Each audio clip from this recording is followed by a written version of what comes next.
Todos recorremos un camino a lo largo de nuestra vida, pero solo algunos, como el protagonista de esta historia, dejan a cada paso un legado permanente. Yo soy Santiago Mondino,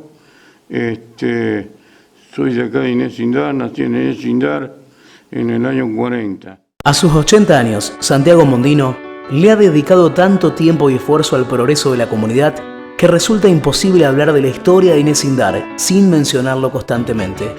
Se crió con 4 hermanos en la casa paterna y comenzó a trabajar a los 13 años, ayudando a su padre en la quinta y con el carro. En esa época, el pueblo no tenía ningún servicio público y la luz lo proporcionaba un motor de Aníbal Merlini, que daba luz a algunos pocos focos pocas horas al día. Desde chico Mondino hizo de todo. Trabajó juntando duraznos para comprarse su bicicleta, cortó guineas para escobas y fue ayudante de albañil. Aprendió el oficio y más tarde, haciendo los ladrillos él mismo, construyó una casa para su familia. Se inició en el trabajo de las colmenas de abejas y aprendió, junto a Juan Cicerone y Mancione, que le confiaban parte de la producción. Fabricó baterías junto a los Merlini y aprendió el oficio de electricista. Tenía 20 años cuando compró un camión y se dedicó a instalar plantas de silos. Era un hombre orquesta. Hacía de todo y todo lo hacía bien. Fue así que marchó a Córdoba, donde hizo una planta de silos completa. Pero decidió volver a Inés Sindar en 1971, porque aquí lo esperaban para ingresar en la cooperativa eléctrica. Se abrió entonces un nuevo periodo de su vida, que lo llevaría a convertirse en un impulsor de los servicios básicos del pueblo, la extensión de la red eléctrica, la construcción del tanque de agua y la red de agua potable, la construcción de la sala velatoria, la construcción del cementerio, la habilitación de la primera ambulancia que tuvo el pueblo. Todo Indar lleva la marca de Santiago Mondino. Su esfuerzo, su voluntad fueron claves para vencer millones de obstáculos burocráticos y económicos. Por eso, sentarse hoy a hablar con Mondino es como estar frente a un libro abierto, en cuyas páginas está escrita la historia de Inés Sindar. Bueno, voy a contar algunas anécdotas referente a por qué se formó la cooperativa. Estaba la usina eléctrica con 2 motores DEU y llegó un momento que el que fue el primer empleado de la cooperativa, por su pasión en la electricidad, los había hecho rendir muy bien y la gente había empezado a consumir mucho. Conclusión, como todas las cosas, quedaron chicas.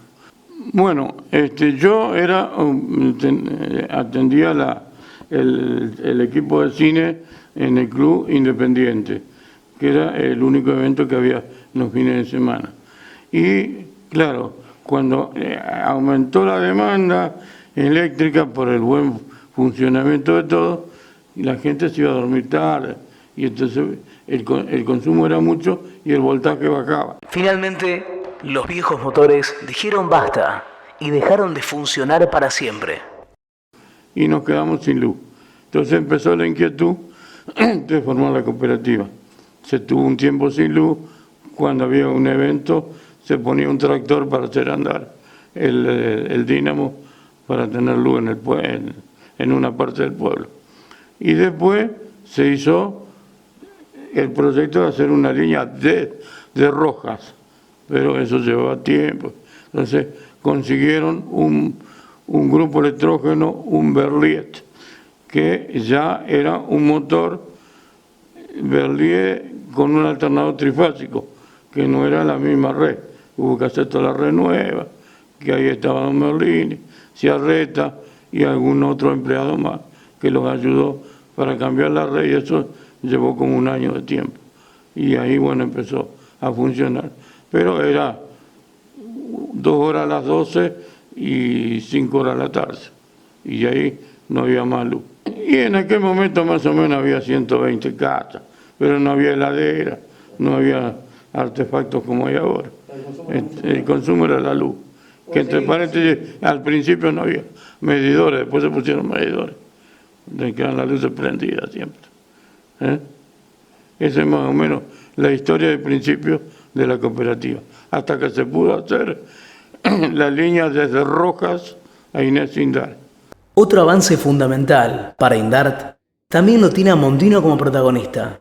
la llegada del agua potable. El organismo estatal SPART construyó el tanque y aunque hoy parezca mentira, había mucha gente que no quería agua potable porque tenían que pagar por ella. Y Mondino tuvo que trabajar muy duro para reunir las conexiones mínimas que exigía el SPART.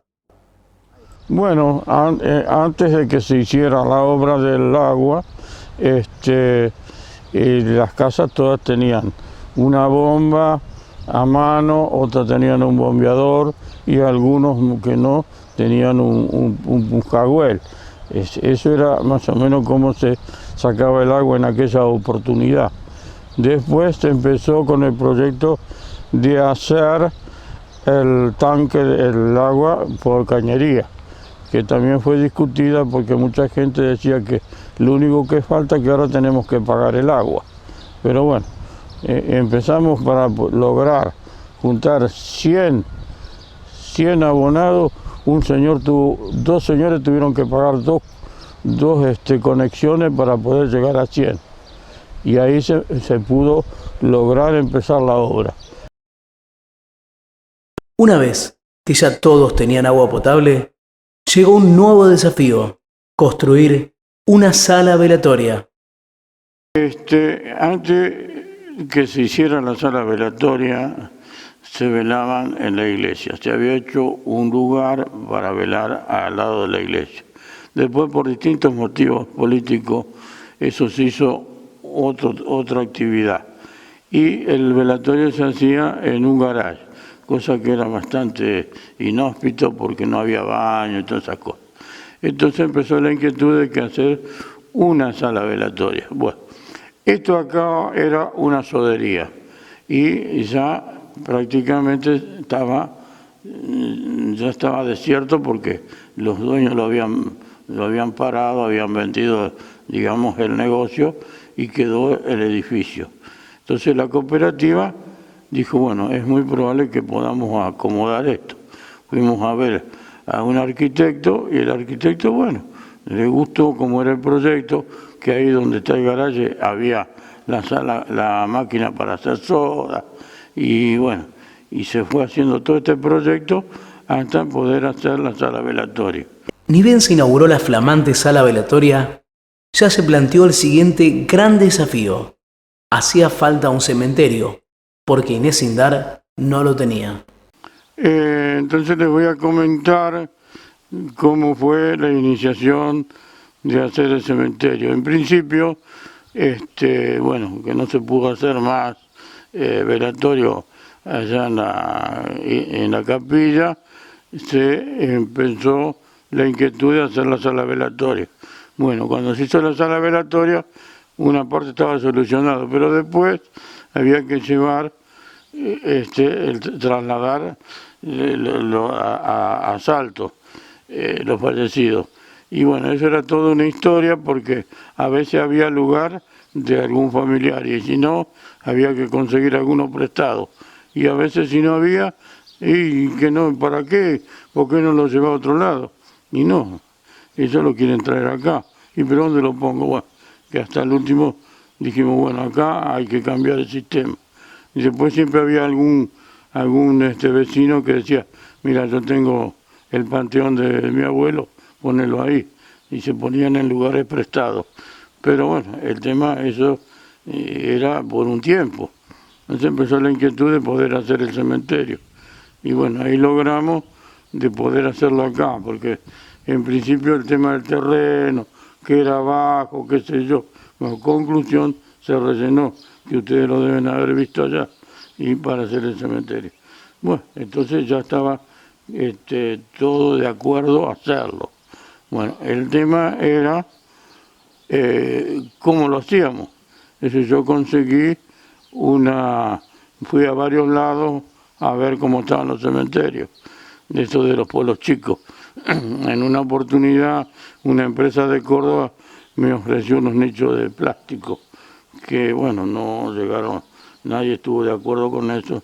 Y esto lo conseguí, que este modelo embragado, y lo presenté en la municipalidad, y ellos estuvieron de acuerdo. Santiago lamenta que el proyecto arquitectónico inicial del cementerio se haya descontinuado, porque luego se construyó una nichera, sin las características de las dos primeras, con una galería más angosta y techo de losa en vez de chapa. Y entonces ahora se hizo esta tanda, que no es lo mismo, pero bueno, la función a lo mejor la cumple igual. Aquella construcción tiene una pared doble y tiene, atrás del nicho, tiene un vidrio. Ese vidrio se rompe para que todo el olor salga para arriba. Y tiene una ventanita ahí. Y no hay peligro que se llene de agua porque hay una pared. Cosa que acá me parece que no es así. Cuando viene llueve se mete el agua adentro. Otra contribución de Mondino a la comunidad fue la compra de la primera ambulancia. Él mismo había sufrido en carne propia lo que significaba no tener una ambulancia. Su padre tuvo una ACV y estuvo 12 horas en cama, con oxígeno, esperando la llegada de una ambulancia desde Salto. Y mi padre le agarró una ACV a las 7 de la mañana, fue el médico a verlo y ahí empezamos con que, bueno, acá no se podía hacer nada, había que llevarlo con una ambulancia, ni siquiera en el auto. Y bueno, ahí estuvo en la cama, con oxígeno y todo, hasta que pudimos conseguir una ambulancia en Salto que lo vino a buscar.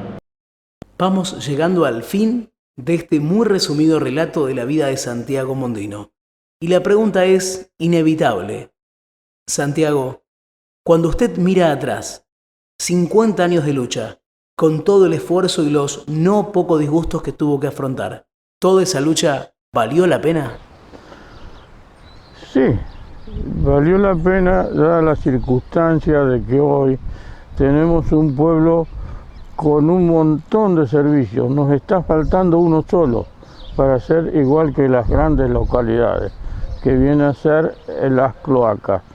Tenemos energía eléctrica, tenemos agua potable, tenemos servicios sociales como es la ambulancia, que la compró la cooperativa porque no había ambulancia, tenemos sala velatoria y tenemos cementerio. Ya tenemos todos los servicios públicos y sociales. Nos faltaría uno solo para hacer un pueblo, o tener como si fuera una gran ciudad. Eso sería todo lo que nos faltaría, las cloacas. Todos estos servicios que disfruta Indart se habrían conseguido sin el aporte de la cooperativa.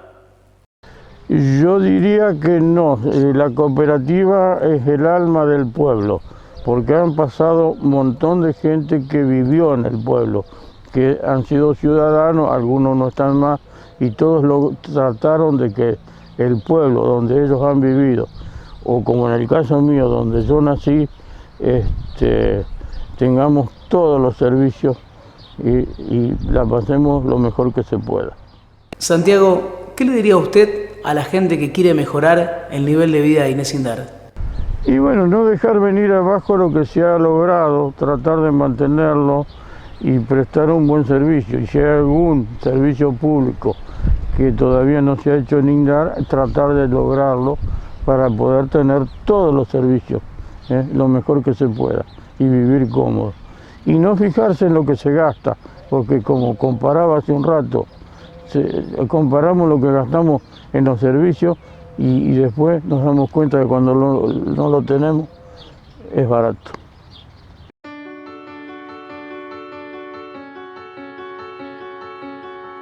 Podríamos seguir hablando durante horas con este hombre, que es la historia viva de Inés Indart. Hoy, el protagonista de Historias de Indart, Santiago Mondino.